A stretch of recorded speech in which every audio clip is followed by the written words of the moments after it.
राम को आजा रे निंदिया आजा।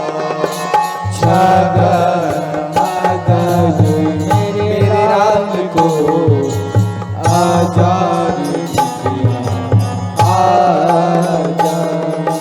छगन मगन मेरे राम को आजा रे निंदिया आजा। छगन मगन मेरे राम को आजा रे निंदिया आजा।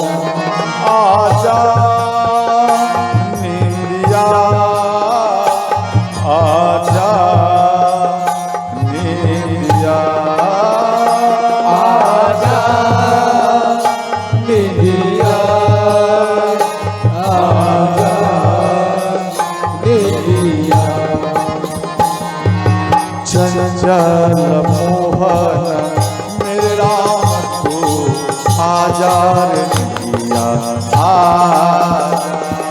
चंचल मोहक मेरे राम को आजा रे निंदिया आजा।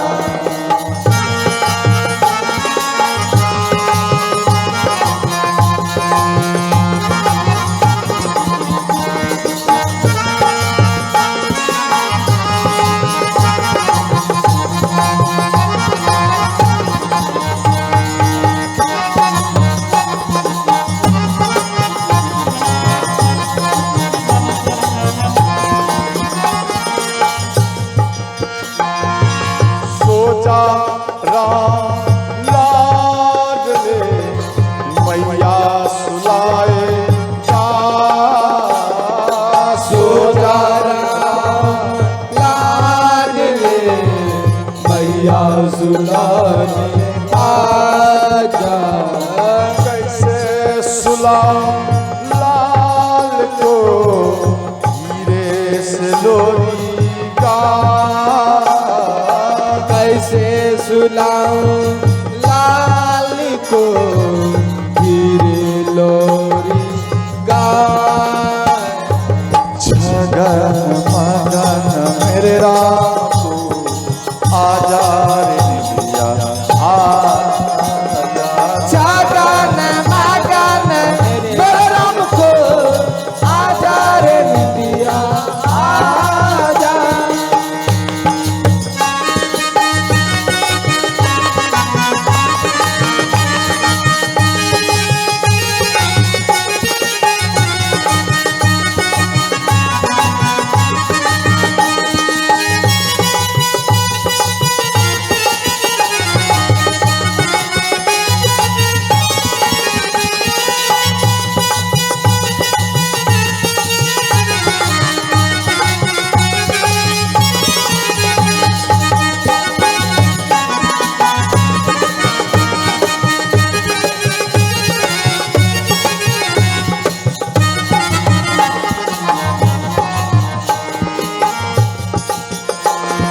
सोवे राम पालना जागी छवि आबिना। शोभे राम पालना जापे छवि अभिना। आंगन की शोभा बढ़ाओ राम, आंगन की शोभा बढ़ाओ। आंगन की शोभा बढ़ाओ राम आजा रे निंदिया आजा। गगन मगन मेरे राम को आजा रे निंदिया आजा। छगन मगन मेरे राम को आजा रे निंदिया आजा।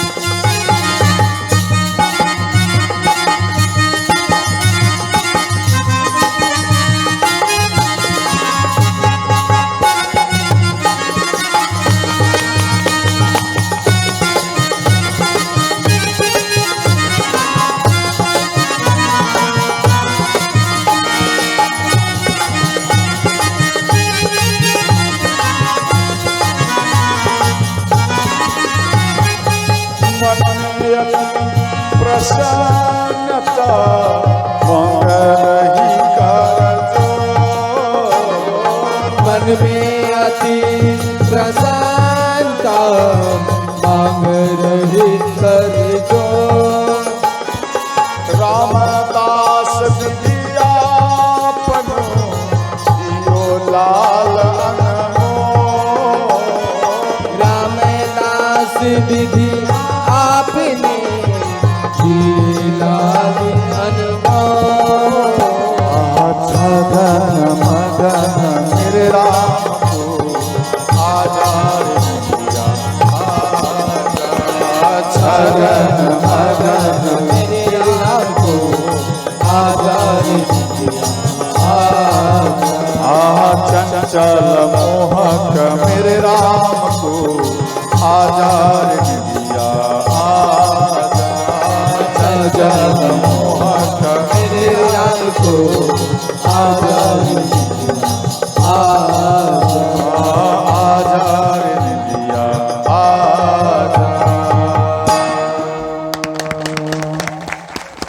तो ध्यान देना। अच्छा एक बार बता मेरी मैया, आपको अगर भगवान दर्शन दे दे तो आप क्या मांगोगे? बोलो ना, आप क्या मांगेंगे बाबा? बोलिए। सबसे पहले कहेंगे मेरा बेटा का नौकरी हो जाए, नहीं कहेंगे मेरा बढ़िया घर बन जाए, और जितना गांव में ज्यादा जमीन जायदाद वाला है उससे डबल मेरा जमीन जायदाद हो जाए, यही ना कहोगे? ज्यादातर एक कहता, आप कहते ना भी नहीं, मंदिर में जितना व्यक्ति जाते और दंडवत करते प्रणाम करते एक ही बात कहते, भगवान मेरा बेटा का नौकरी लग जाए, मेरी बेटी का नौकरी लग जाए, मेरा धन में अरंगा आता वो सब कंप्लीट हो जाए, ठीक हो जाए, मेरा दुकानदारी चले। बार बार ये बोलेगा, ये नहीं बोलेगा कि मेरा भक्ति बढ़ जाए, ये नहीं बोलता। ये मांगो भक्ति बढ़े, जब आपका भक्ति बढ़ेगा सोते ही वो धन आपके पास में आ जाएगा, समझ गया? और ध्यान देना, इसके बाद तो माँ लक्ष्मी खुश हो गई, बोले तथास्तु। अंत में मनु महाराज, ध्यान देना, मनु महाराज भगवान नारायण से अयोध्या मांगे, अयोध्या। तो भगवान नारायण अपने मस्तक से अयोध्या को प्रकट किए और मनु महाराज को दिए। आपके उत्तर प्रदेश, ध्यान देना, यूपी जिसको बोलते, वहां में मनु महाराज अयोध्या भगवान को वहां पर प्रकट स्थापित किया। अयोध्या जैसे ही स्थापित किए तो वहां में मनु महाराज मां शत्रुपा श्रोताओं को रहने लगे।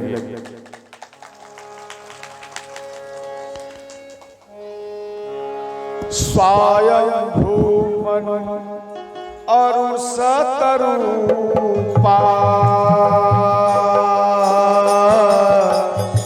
जिनते नर सृष्टि अनुपा। सिया राम जय जय राम, राम सिया राम जय जय राम।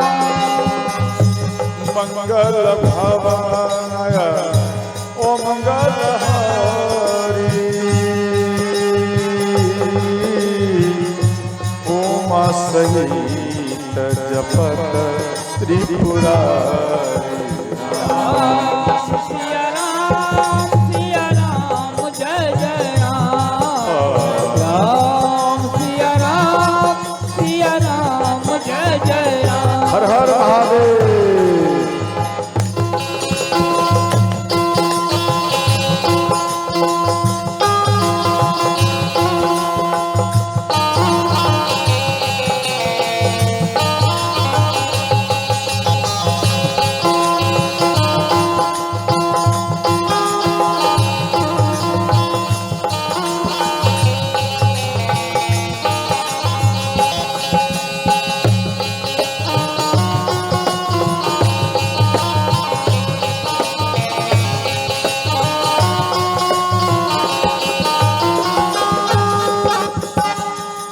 तो ध्यान देना, इधर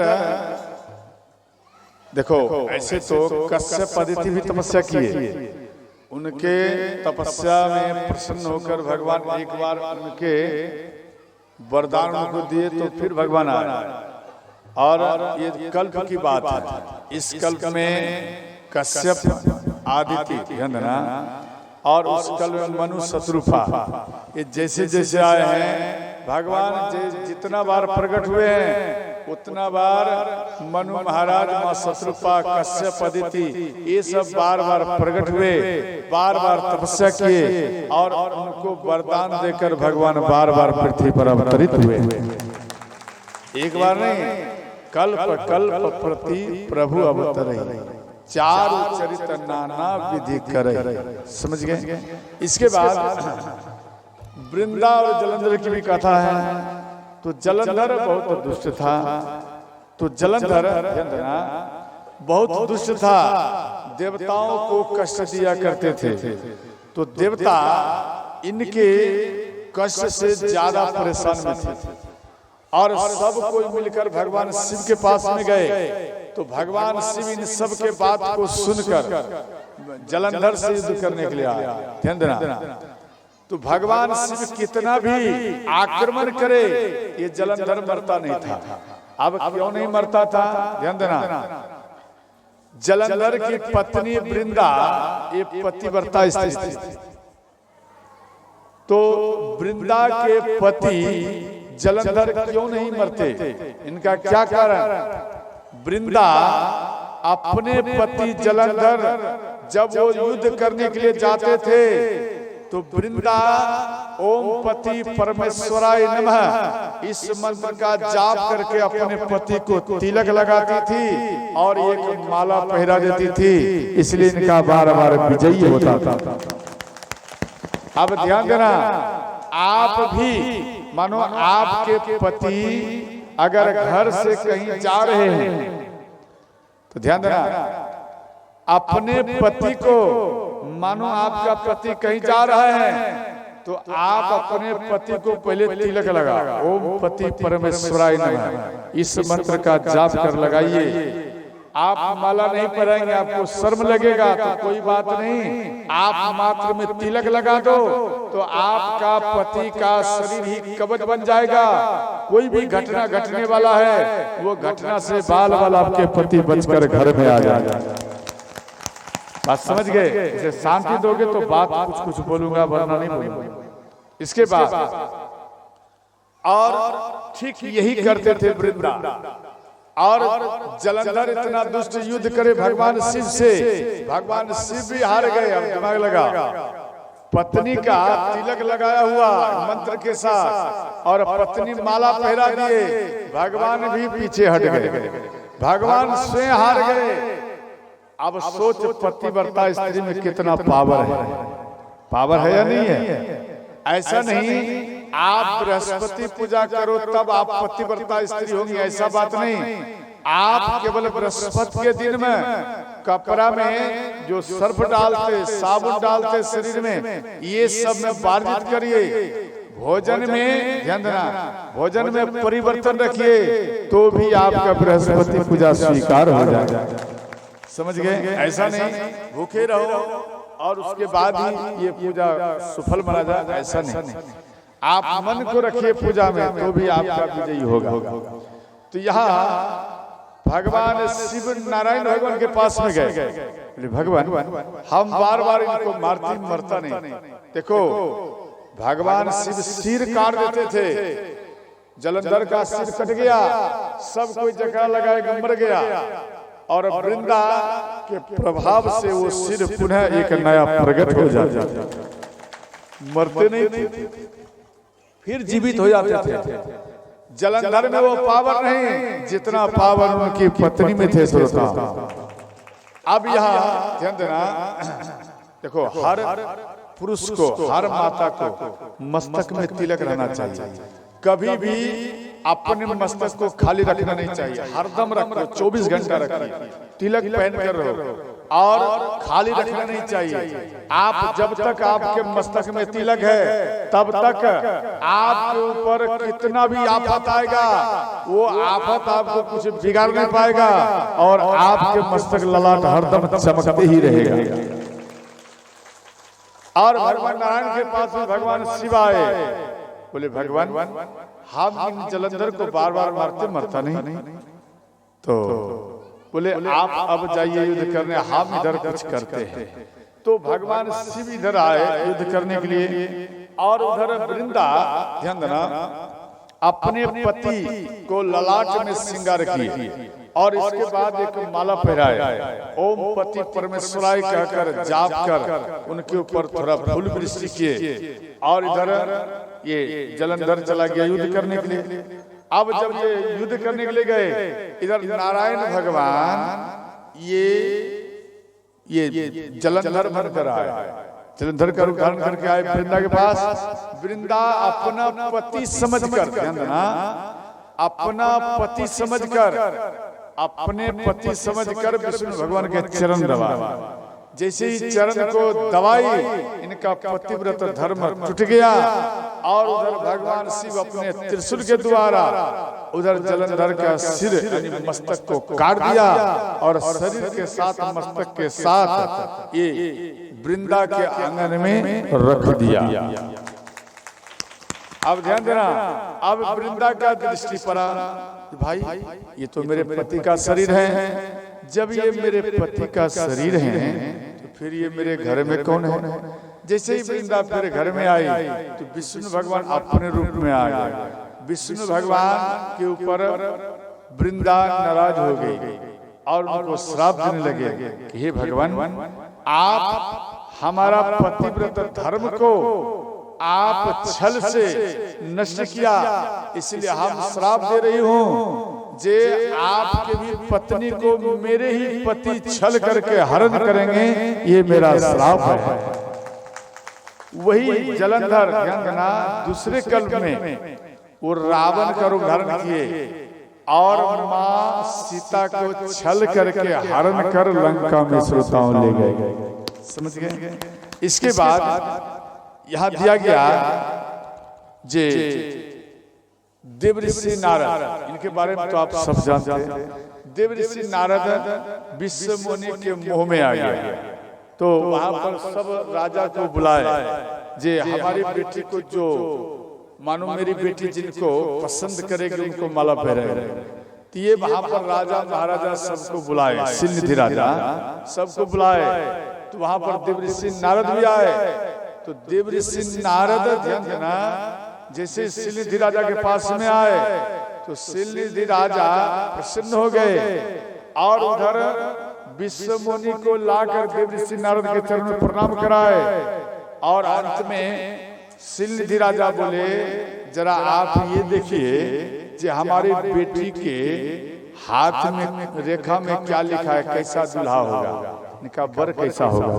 तो उनके हाथ को पकड़ लिए, उंगली को पकड़ लिए और हाथ को भी देख रहे हैं, उनके मुंह को भी देख रहे हैं। देवऋषि नारद उनको भी देख रहे हैं, इनके हाथ को भी देख रहे हैं।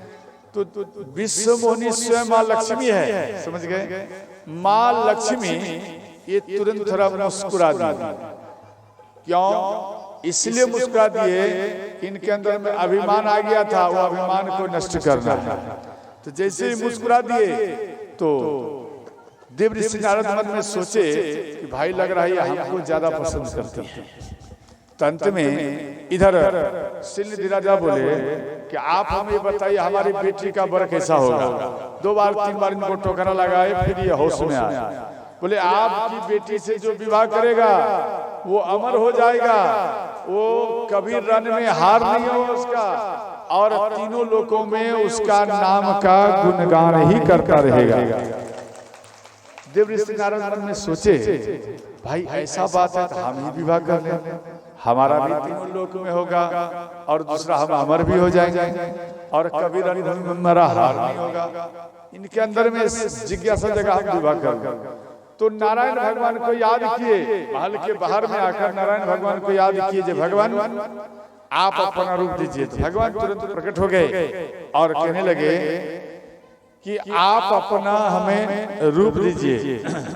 तो अंत में भगवान अपना रूप दिए और देव ऋषि नारद कहते हैं भगवान जिस प्रकार मेरा हित हो आप ये करना। ध्यान देना, एक तो वर मांग लिया, अपना रूप मांग लिया और दूसरा वचन कह दिया भगवान मेरा जिस प्रकार से हित हो आप वही करना। जेहि विधिनाथ हो हित मोरा, जय विधिनाथ हो हित मोरा, करहु सुबेगी दास मैं तोरा, करहु सुबेगी मोरा।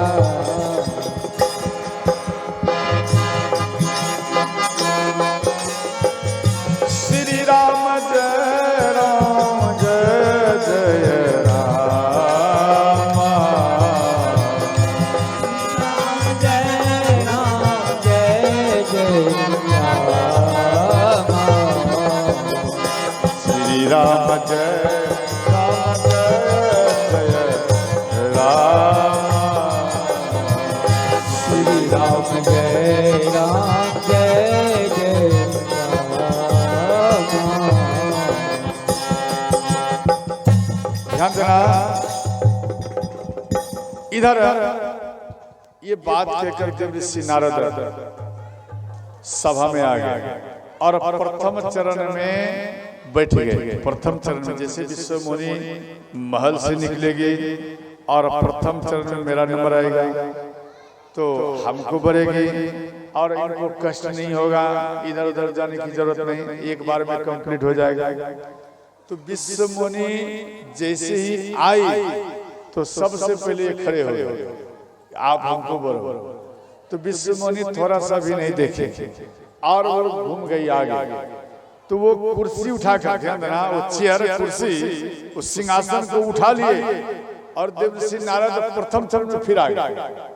इस प्रकार से विश्व मुनि घूमते गई और देव ऋषि नारद कुर्सियां लेकर वो दौड़ते रहे और अंत में काफी टाइम हो गया इनका कुर्सी लेकर दौड़ना। अब इनके अंदर में एक बात ये आ गया, भाई हमको क्यों नहीं पसंद कर रहे हैं। तो भगवान शिव के दो गण थे, इनको देखकर हंस दिए, बोले कम से कम अपना मुख तो देखा करो दर्पण में जाकर, फिर इन सभा में आना चाहिए आप। तो उनको श्राप दिए, तू राक्षस प्रवृत्ति की तरह हमको ये आघात पहुंचा रहा है, जा तू राक्षस ही राक्षस हो जा। तो वो राक्षस ध्यान देना रावण और कुंभकर्ण हुए और इतने में भगवान नारायण आए। विश्व मोहिनी नारायण भगवान को जैसे ही देखे और उनमें जाकर उनको माला पहनाए और भगवान नारायण उनको लेकर गायब हो गए। अब इधर देव ऋषि नारद को क्रोध आया और जाकर कुआं में अपने मुख को देखे। जैसे जल है, जल आप कुआं में जाएंगे, जल में अपना मुख को देखेंगे तो दर्पण के समान दिखाई देगा, उसी प्रकार से वहां पर देखे। तो यहाँ पूरा बंदर का रूप है, ध्यान देना। इनके अंदर में क्रोध जागा, अगर नारायण भगवान आ जाए तो बिना श्राप दिए नहीं छोड़ूंगा। इतना इनका आंख लाल हो गया, क्रोध आ गया। तो भगवान नारायण तुरंत वो लक्ष्मी माता के साथ में उसी टाइम में वो प्रकट हो गए। और जैसे ही विश्व मोहिनी को देखे, नारायण भगवान को देखे, इनको और क्रोध आ गया, इतना क्रोध आ गया और कहने लगे भगवान अगर आप ही को स्वयंवर में आना था तो आप अपना रूप हमको क्यों दिए, और आप रूप भी दिए तो आप अपना रूप दिए परंतु बंदर का रूप दे दिए, वो भी बूढ़ा बंदर का। ऐसा आप क्यों किए? तो भगवान नारायण बोले हे देव ऋषि नारद, आप हमको स्वयं बोले थे कि हे हरि आप अपना रूप दीजिए। तो हे हरि, हरि मतलब बंदर भी होता है, इसलिए हम आपको बंदर का ही रूप धारण कर दिए। इसमें मेरा क्या दोष? देवर्षि नारद को फिर भी क्रोध आया। बोले जिस प्रकार से हम स्त्री के वियोग में बार बार रोता हूँ, हे नाथ हम आपको श्राप दे रहा हूँ जे आप भी स्त्री के वियोग में बार बार भटकोगे, रोगे, ये मेरा श्राप है। इस प्रकार का श्राप दिए। तो जैसे ही श्राप दिए तो भगवान अपने माया को हटा दिया। भगवान हाथ जोड़कर श्राप ले लिए और माया को जैसे ही हटाए तो देवर्षि नारद होश में आ गए। और देखे भाई सिद्धि राजा भी नहीं है, नगर कहाँ गायब हो गया। तो अंत में देवर्षि नारद कहने लगे, भगवान मृषा हो मम श्राप कृपा ईसा हो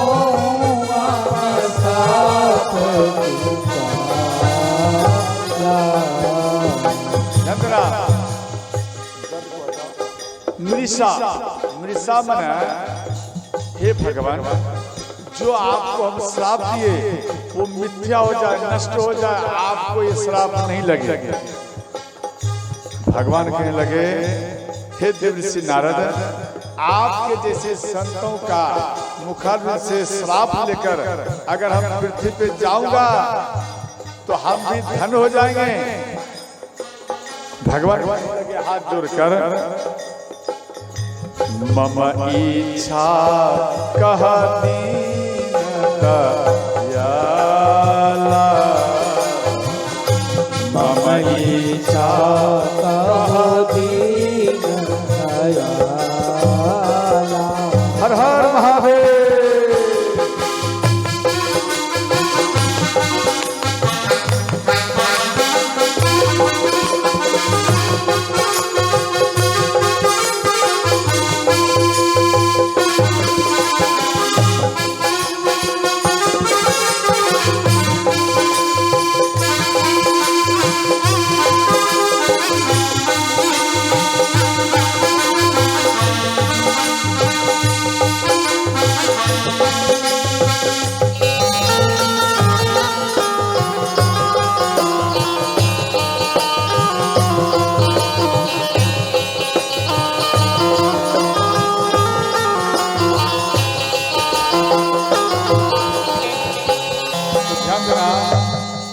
तो ये हुआ दूसरा कल्प। और ये तीसरा कल्प हुआ, देवर्षि नारद के मुंह में आए और ये श्राप दिए तो भगवान को अवतार लेना पड़ा। और चौथा कल्प में है जे सत्य केतु के दो बेटा थे, एक का नाम था प्रताप भानु और दूसरा का नाम था अरिमर्दन। और ये प्रताप भानु राजा पूरा पृथ्वी पे इनका साम्राज्य फैला हुआ था। तो प्रताप भानु राजा एक राज्य में आक्रमण किए तो वो वहां के राजा इनसे भयभीत होकर भाग गए और अंत में इनका ध्वजा वहां पर लहराया गया। और प्रताप भानु राजा, ध्यान देना, प्रताप भानु राजा एक घोड़े पर सवार होकर के ये वन में गया शिकार करने के लिए। तो एक काल केतु थे, काल केतु, ध्यान देना, वो ब्रहा का रूप धारण किए। वो तांत्रिक थे, वो ब्रहा का रूप धारण कर, यानी माया, माया भी जानते थे, ब्रहा का रूप धारण कर सामने में आए। प्रताप भानु राजा इनका पीछा किया और प्रताप भानु राजा इनका पीछा किया और कभी बाण को छोड़ दे तो गायब हो जाए, अंत में कभी प्रकट हो जाए, कभी गायब हो जाए, कभी सामने में आ जाए, कभी गायब हो जाए। इस प्रकार से प्रताप भानु राजा भयंकर वन में आ गया। तो वहां पर एक आश्रम देखा, वहां पर एक साधु थे। वो साधु, ध्यान देना, वो साधु के पास में आकर प्रताप भानु राजा प्रणाम किए और वो साधु बोले, आप हमें बताइए आप कौन हैं? बोले हम, ध्यान देना, हम प्रताप भानु राजा के मंत्री धर्म रुचि है, ध्यान देना। तो वो बाबा बोले, सावधान हे राजन, आप यहाँ पर झूठ बोल रहे हैं। आप हरिमर्दन नहीं है, आप धर्मरुचि आप नहीं है, प्रताप भानु राजा के मंत्री नहीं, स्वयं आप प्रताप भानु राजा ही हो। अब इनका पुल खुल गया। अब मन में सोचे भाई ये कैसे जान गए? बोले देखो जब से ये सृष्टि प्रकट हुआ है तब से ये जो शरीर देख रहे हो इसी प्रकार से हम भी प्रकट हुए। हमारे शरीर में कभी परिवर्तन नहीं हुआ। वो कौन थे? ध्यान देना, जो राजा भाग गए वही राजा साधु बन करके बैठे हुए बदला लेने के लिए, और काल के किसी मित्रता किए थे और उसी बहाने में ये आ गया। और यहाँ कहते हैं ध्यान देना कि ये जो शरीर है मेरा एक तन है, यानी मेरे शरीर में परिवर्तन नहीं होता। हम जैसे हैं ठीक इसी प्रकार से हम तब से ही यहाँ पे बैठे हैं। मेरे शरीर में परिवर्तन नहीं हुआ और मेरा नाम है एक तन, यानी एक तन से ही पृथ्वी पे हम नाम हमारा एक तन भाई, सुने निप बोले पुनि सिरुना। एक तनु। तो ध्यान देना, प्रताप भानु राजा खुश हो गए और कहने लगे हे राजन, आपके राज्य में, ध्यान देना, आपके राज्य में सब तो आपके बस में है, परंतु एक ब्राह्मण आपके बस में नहीं है। और उसको अगर आपको बस में करना है तो आप उनको भंडारा पवाइए और उस भंडारा में हम उपस्थित रहेंगे, और उसके बाद वो जो भंडारा पाएगा वो सब ब्राह्मण आपके बस में आ जाएगा। प्रताप भानु राजा खुश हो गए, बोले ठीक, हम जाने के लिए तैयार हैं, ठीक है, हम भोजन पवाएंगे। बोले आप आज से 3 दिन बाद में आप ऐसा भंडारा रखिए। तो प्रताप भानु राजा को बोले आप यहाँ सो जाइए, अपने तपस्या के बल से आपको घर तक छोड़ दूंगा। तो प्रताप भानु राजा सो गए और इधर एक तनु और काल के, ध्यान देना, जो माया जानते थे, तो काल के तू अपने माया के द्वारा इनके बेड पर सुला दिए, घोड़ा घोड़साल में बांध दिए। सुबह हुआ, सुबह में जैसे जगे तो अपने बेड पर देखे तो इनका और विश्वास बढ़ गया, और अंत में सभी ब्राह्मणों को निमंत्रण दिया। सभी ब्राह्मण आए और सब कोई बैठे, और इधर एक तनु और काल केतु ये दोनों वहां पर पहुंचे। प्रताप भानु राजा इनको पहचान गए और रसोई घर में, ध्यान देना, जहाँ भोजन बनाया जाता उस रसोई घर में ये दोनों प्रवेश हो गए। और प्रताप भानु राजा को बोले आप जाइए और आप उधर ब्राह्मणों के ऊपर ध्यान करिए और पत्ता बांटिए, तब तक हम इधर भोजन को तैयार करता हूँ।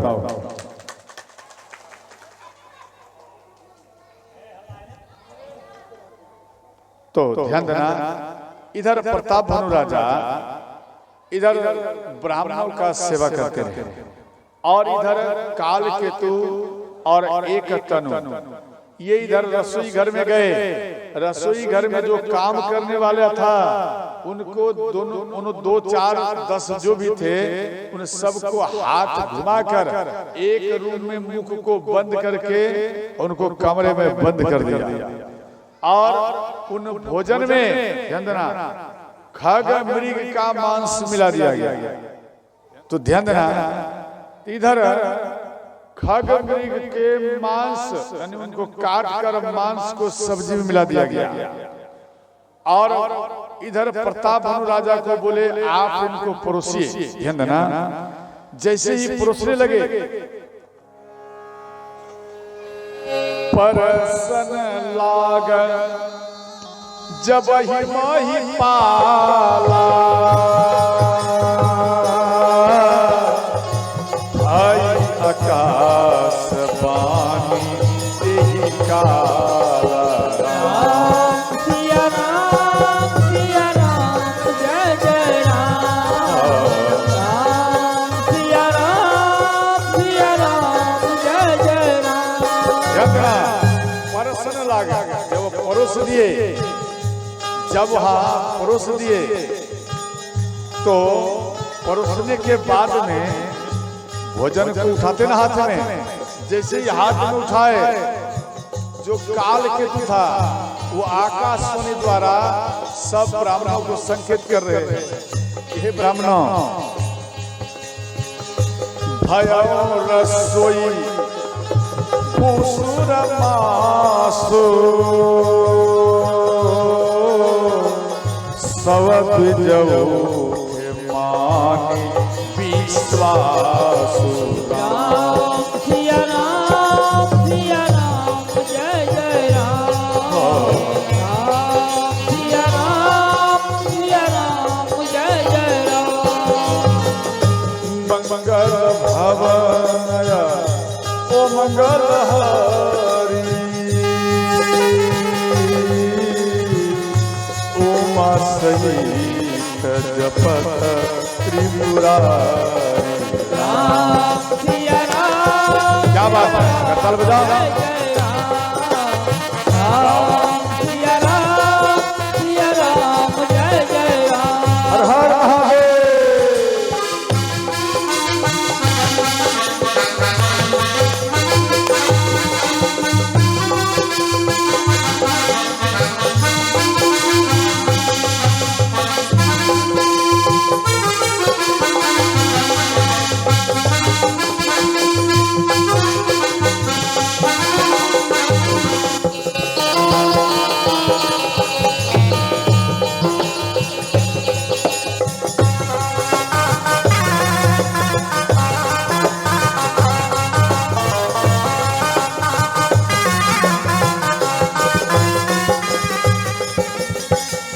ध्यान देना, जैसे ही आकाशवाणी द्वारा संकेत किए तो तुरंत अपने हाथ में जो भोजन था वो रख दिए।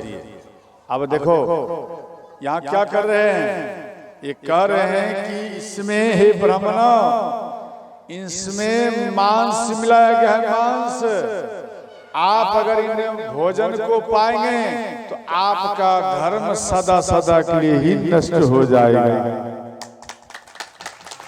आप एक बार बताइए, किनको बोले? तो ब्राह्मण देवता को ही तो बोले। तो ब्राह्मण देवता अगर मांस मछली खाने वाले होते तो उनको खा जाते, लेकिन यहाँ क्या बोले, आपका धर्म नष्ट हो जाएगा। तो वो मन में सोचे, सच में अगर इसमें मांस मिलाया हुआ है तो मेरा धर्म नष्ट हो जाएगा, इसलिए अपने धर्म को नष्ट नहीं करूंगा, इससे अच्छा है भोजन को ही नहीं पाऊंगा और रख दिए। आज के कुछ ब्राह्मण देवता में देखना वो क्या करते हैं, आप मांस बनाना, मछली बनाना, निमंत्रण देना, वो आपके पास में आएंगे और स्वागत के साथ में उनको, ध्यान देना, 3 क्वालिटी के ब्राह्मण होते हैं, समझे? ध्यान देकर समझना मेरी भैया, 3 क्वालिटी के ब्राह्मण होते और 3 प्रकार का आपके ऊपर आशीर्वाद मिलता है। ये आशीर्वाद क्या है और 3 प्रकार क्या है? उत्तम क्वालिटी के होते हैं, फर्स्ट क्वालिटी के ब्राह्मण वो होते जो वैष्णव धारण करते, समझ गए? चाहे शिव जी का भक्त बने या राम का भक्त बने या वो अपने गुरु का भक्त बने या वो ब्राह्मण देवता अपने माता पिता का ही भक्त बन जाए, लेकिन वो वैष्णव धारण करके बने तो वो उत्तम कोटि के हैं। अगर ऐसे ब्राह्मण आपको चलता फिरता में मिल जाए तो आप विसरी माता के दरबार मत जाइए, उन ब्राह्मण देवता के चरण में गिर जाइए तो भी आपका कल्याण है, कल्याण हो जाएगा और विसरी माता भी खुश हो जाएगी, समझ गए? ऐसे ब्राह्मण मानो बिना वेद पाठ किए केवल आकर चरण रख देंगे तो आपका कल्याण ही कल्याण हो जाएगा। और ध्यान देना, ये चलता फिरता भगवान है। और दूसरा हुआ थर्ड क्वालिटी, ध्यान देना, ये सेकंड क्वालिटी, ये ना सेकंड, फर्स्ट सेकंड और थर्ड 3 ही होता है ना, ये बोलो है या नहीं? 3 होता ना, फर्स्ट सेकंड और थर्ड। तो सेकंड की बात कर रहा हूं। कुछ ब्राह्मण ऐसे होते जो वो कभी कभी मांस मछली को पाते, समझ गए? बाकी वो पूजा में ऐसे रहते, यानी वैष्णव के रूप में ही रहते, समझ गए। ये हुआ सेकंड क्वालिटी के ब्राह्मण, इनका पावर थोड़ा कम कम करेगा।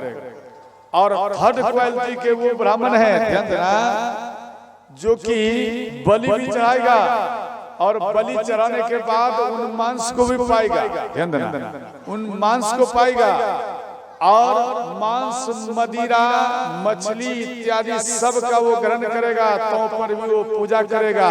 ये थर्ड क्वालिटी के ब्राह्मण होते हैं। इन ऐसे ब्राह्मण को आप 1000 बार प्रणाम करोगे तो थोड़ा सा आशीर्वाद मिलेगा, थोड़ा सा नाम मात्र। क्या नाम? क्या ब्राह्मण देवता को हम प्रणाम किए थे, ध्यान देना।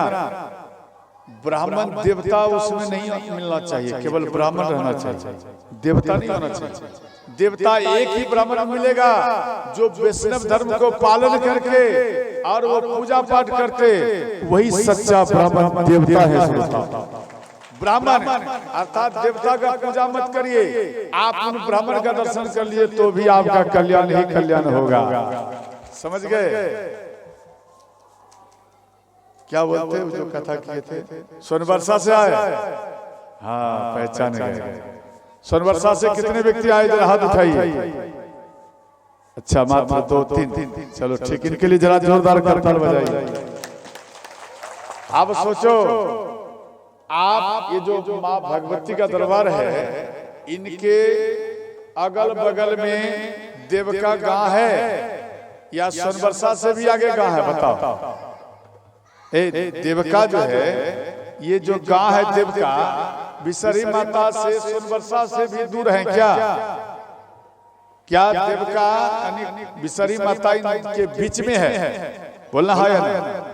बीच में है, तो अगल बगल व्यक्तियों को ये मालूम नहीं है राम कथा हो रहा है, उनको समय नहीं मिल पा रहा, ना वो आ रहा है। अब देखो, सोनबरसा से व्यक्ति दुकानदारी छोड़कर, घर छोड़कर आपके दरबार में आ गया कथा।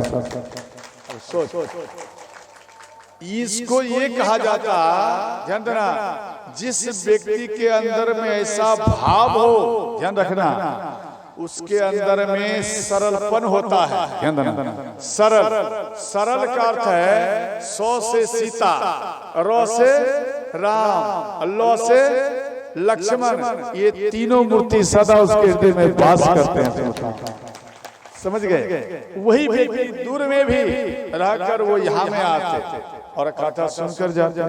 कल भी आए थे ते गछिया या नो गछिया, ऐसे कुछ है, तो ते गाछ, तीन गाछ, वहां से भी आए थे, सोनबरसा से भी आए थे कल, तो वो सभी आए, कथा सुने और फिर गए। ध्यान देना, थोड़ा उल्टा पुल्टा हो जाए, आप अपना भाषा में शुद्ध कर समझ लेना, समझ गए। नाराज मत होना, समझे माता, आप नाराज हो जाएंगे तो फिर हम कथा कैसे करेंगे। तो ध्यान देना, इसके बाद ध्यान देना, तो ब्राह्मण का कर्तव्य है, ब्राह्मण पूजा पाठ आप कराते और वो सक्सेस नहीं होता। क्यों नहीं होता? आप सत्यनारायण का पूजा कराइए और आपके घर में शांति नहीं हुआ तो पूजा करने से क्या लाभ? आप उन ब्राह्मण देवता को देखो, गले में माला है या नहीं है, दिमाग लगाओ। अगर माला नहीं है तो वो मांस मछली खाने वाले हैं, वो पूजा तो कराएंगे लेकिन पावर कम मिलेगा, नहीं का मात्रा मिलेगा। जब पावर कम मिलेगा तो क्या आपके घर में लाभ हो सकता है? और शांति होगा, नहीं समझे। अगर गले में माला है, अगर वह पूजा कर दिया तो ना चाहने पर भी आपका घर सदा सदा के लिए शांत हो जाएगा, समझ गए। और आपकी भक्ति बढ़ेगा, ज्ञान बढ़ेगा, यश बढ़ेगा, बिजनेस बढ़ेगा और आपको शांति तभी मिलेगा, समझ गए। तो ये 3 प्रकार के ब्राह्मण होते हैं। ब्रह्म जनाति सो ब्राह्मण, अर्थात जो ब्रह्म को पकड़ ले, ध्यान देना, जो ब्रह्म को पकड़ ले, जो वेद को पकड़ ले, ध्यान देना, यहाँ जात पात की बात नहीं है। जो वेद को पकड़ ले, जो ब्रह्म को पकड़ ले, वो स्वयं सच्चा ब्राह्मण ही हो जाते हैं, समझे। किसी भी जात में रहो, आप गुरु महाराज के पास में जाकर माला लिया, कंठी लिया, मंत्र लिया और वेद को हाथ में ले लिया, ध्यान देना, और आप सच्चा ब्राह्मण हो गया। अगर आपका कोई दर्शन कर लिया तो भी उन व्यक्ति का कल्याण ही कल्याण हो जाएगा। अर्थात जात से ब्राह्मण नहीं होता, जन्मना जायते शूद्र कर्मणा द्विज उच्यते। इसका अर्थ क्या है? जन्मना जायते शूद्र अर्थात जो जन्म लेते हैं वो सब शूद्र के ही समान है, और कर्मणा द्विज उच्यते अर्थात आप जिस प्रकार का कर्म करेंगे उस प्रकार का ही आप ब्राह्मण बनेंगे। समझ गए? आप भी ब्राह्मण हैं। अगर आप माला लिया, कंठी लिया, तिलक लगाया और आप भगवान के वेद को हाथ में ले लिया, पाठ किया, तो आप भी सच्चा ब्राह्मण हो गया। समझ गए? तो ध्यान देना, आप मन में मत सोचना जे बाबा हमारा विरोध कर रहा है। हम आपका विरोध नहीं कर रहा हूं, आपको सावधान कर रहा हूं। हम आपको सावधान कर रहा हूं जे आप सावधान रहिए, और आपके अंदर में जो पावर है ब्राह्मण देवताओं स्पष्ट कह रहा हूं, आपके अंदर में जो पावर है आप अपने पावर को जगाइए और आप अपने आप में आकर के अपने स्टेप को बढ़ाइए, अपने पावर में आइए। आप अगर एक वर्ड को बोल देंगे तो वो समाज में कल्याण हो जाएगा। आप जिन वचन को बोल देंगे वो वरदान का स्वरूप हो जाएगा। इसलिए आप ऐसा ही कर्म करो जिसमें जनता का कल्याण ही कल्याण हो। समझ गए? इसके बाद ध्यान देना, तो यहाँ पर प्रताप भानु राजा को श्राप दिए और कहने लगे, हे प्रताप भानु राजा, आप मेरे धर्म को नष्ट करने के लिए तुले थे, इसलिए अब आपको राक्षस योनि में जाना पड़ेगा। हाथ में जल लिए सब ब्राह्मण देवता और श्राप दिए कि हे प्रताप भानु राजा, आप अपना पूरा समाज समेत, समाज की बात फैमिली नहीं, पूरा समाज, आप पूरा समाज के साथ आप राक्षस हो जाइए, ये मेरा श्राप है। यहाँ पर श्राप दिया गया। ध्यान देना, तो यही प्रताप भानु राजा कुल समेत, ध्यान देना, ब्रह्मा जी के एक बेटा थे पुलस्त्य, ध्यान देना, और कर्दम की पुत्री हविभुर, इन दोनों का विवाह हुआ। इन दोनों के मिश्रण से, ध्यान देना, ऐसे तो हविभुर देखने में बहुत सुंदर थी, बात समझ रहे हैं? ध्यान देना, ब्रह्मा जी का बेटा पुलस्त्य मुनि, ध्यान देकर समझना, और कर्दम की पुत्री हविभुर, हविभुर देखने में बहुत प्रिय थे, सुंदर थी। तो पुलस्त्य मुनि अपने पत्नी को दूर में ही देखे तो उनको देखकर इनका तेज एक घड़ा में गिर गया। ध्यान देना, कुंभना घड़ा, और वो घड़ा में गिर गया तो उन तेज से, ध्यान देना, उन घड़ा में से एक बालक प्रकट हुआ। उन बालक का नाम हुआ कुंभज ऋषि, यानी अगस्त ऋषि ही प्रकट हुए। बोलो अगस्त ऋषि भगवान की जय। अगस्त ऋषि प्रकट हुए, और इसके बाद ध्यान देना, पुलस्त्य मुनि और हविभुर, इन दोनों के मिश्रण से एक बेटा और प्रकट हुआ जिसका नाम हुआ विश्रवा मुनि। समझ गए? तो हम चर्चा करेंगे विश्रवा मुनि का। तो विश्रवा मुनि और माँ पिता के आदेश अनुसार से इलाबीडा से शादी हुआ। तो इलाबीडा और विश्रवा मुनि, इन दोनों के मिश्रण से एक बालक प्रकट हुआ। उन बालक का नाम हुआ कुबेर। बोलो कुबेर भगवान की जय। ये अलकापुरी के राजा हुए, ध्यान देकर समझना। और इसके बाद ध्यान देना, इधर विश्रवा मुनि को अपने जाल में केकई नाम की स्त्री थी, वो इनको जाल में फंसा ली, समझे? इनको मोह ली, और होने के बाद में विश्रवा मुनि तपस्या करने के लिए चले गए, और काफी समय बाद में आया। तो केकेसी अपने पति को डांट दिए कि आप इतने दिन में आए, अब तलक में हमें 10 बालक होते, तो यहाँ आप अपराध किया। तो विश्रवा मुनि बोले, आप घबराओ मत, हम आपको आशीर्वाद दे रहा हूँ जे एक ही बालक होगा, परंतु वो 10 बेटा के बराबर वो बालक होगा। और ये बात स्वयं विश्रवा मुनि बोले। 10 सिर ताहि 20 भुज तंदा 10 सिर ताहि 20 भुज तंदा रावण नाम वीर बर जनंदा रावण नाम वीर बर बनता श्री राम जय जय राम श्री राम जय जय राम श्री राम जय जय राम श्री राम जय जय ध्यान देना। तो कैसी वो संध्या कालीन में अपने पति के साथ में हरकत किए तो विश्राम मुनि मना किए अभी में विहार करना अपराध है। अगर इन्हें संध्या कालीन और प्रातः कालीन ध्यान देना अपने पति के साथ में यानी पति पत्नी को मिलना नहीं चाहिए। संध्या कालीन और प्रातः कालीन इन दोनों टाइम में जो मिलता उनका बेटा विपरीत रूप का ही वो प्रकट होता है। विपरीत नहीं समझे, माँ की बात को नहीं मानेगा, पिता की बात को नहीं मानेगा और माँ पिता को डंडा से ही श्रोता वो बेटा पीटता है। समझ गया?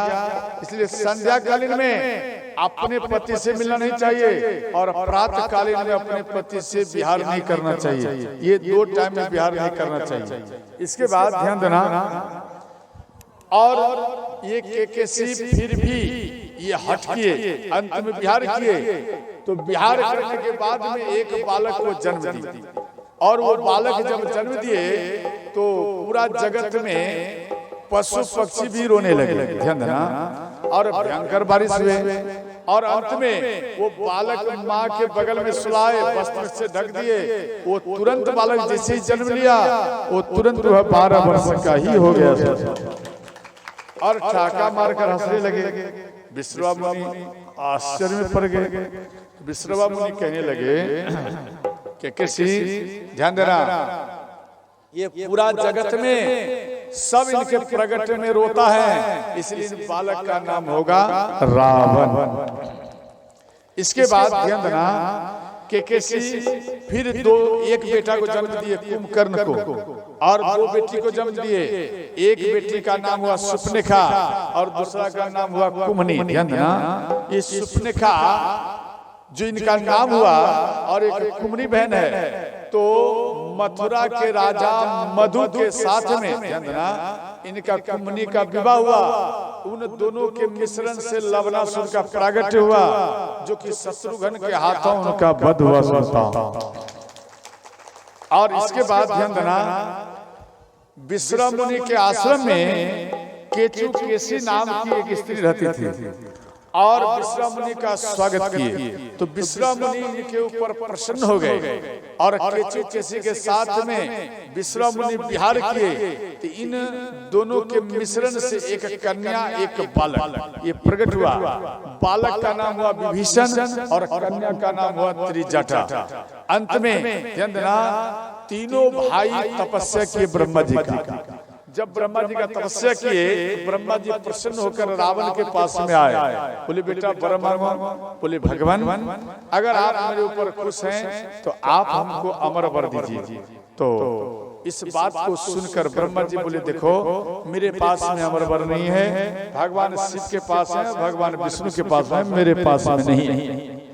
तो अंत में बोले कि एक सामान्य मनुष्य और एक कपि यानी बंदर इन दोनों को छोड़कर ध्यान देना इन दोनों को छोड़कर अर्थात और किसी के हाथों मेरा वध नहीं हो यही वर हमें चाहिए। तो बोले तथास्तु। इसके बाद कुंभकर्ण के पास में आए तो रावण और कुंभकर्ण मन में विचार किए थे कि भैया आप इंद्रासन मांगना, इंद्रासन 6 वर्ष के लिए और 1 दिन के लिए पृथ्वी पाना और जीव जंतु को खाकर फिर आप इंद्रलोक में चले जाना। ये रावण और कुंभकर्ण में विचार हुआ। तो कुंभकर्ण के पास में श्री ब्रह्मा जी आए और ब्रह्मा जी बोले कि ब्रह्म पुत्र, तो बोले भगवान मेरे ऊपर खुश हैं। इतने में ब्रह्मा जी समझ गए क्या मांगना चाहते थे। तो माँ सरस्वती को याद किए, माँ सरस्वती इनके जीवा में बैठ गए। और जैसे व्यक्ति तोतली नहीं होता, तोतली तोतला के बोलने का कुछ निकल गया कुछ। यहाँ कुंभकर्ण बोले भगवान मेरे ऊपर अगर खुश हैं तो आप हमें 6 महीना के लिए इंद्रासन बोलना था तो हो गया निद्रासन, थोड़ा सा फर्क हुआ ना। हे भगवान 6 महीना के लिए हमारा हम निद्रासन में आ जाए और 1 दिन के लिए केवल मैं जगूं। ब्रह्मा जी बोले तथास्तु और तुरंत तथास्तु बोले। मां सरस्वती जैसे ही जीवा से निकल गई तो कुंभकर्ण होश में आए, बोले भगवान हम उल्टा पुल्टा आशीर्वाद ले लिए, इसलिए एक बार और मौका दे दीजिए। बोले अब नहीं, आराम से सो जाओ। तो कुंभकर्ण उसी पर्वत पर सो गया। समझ गए, मांगना था इंद्रासन हो गया निद्रासन, थोड़ा फिसल गया जीवा, काम बन गया भगवान का। अगर ये जीवित रहता, एक भी पशु पक्षी जीवित नहीं रहते, सब को ये खा जाता, मनुष्य को भी खा जाता। इसलिए इनको भगवान पहले इनको सुला दिए, सो जा बेटा। तो ध्यान देना। इसके बाद श्री विभीषण जी के पास में आए, बोले बेटा वर मांगो। विभीषण जी बोले भगवान आप मेरे ऊपर खुश हैं तो आप एक काम करिए, भगवान नारायण के चरण का हमें केवल भक्ति दीजिए और हमें कुछ नहीं चाहिए। अच्छा एक बार बता मेरी मैया, आपको अगर भगवान दर्शन दे देता आप क्या मांगोगे? बोलो ना, आप क्या मांगेंगे बाबा? बोलिए।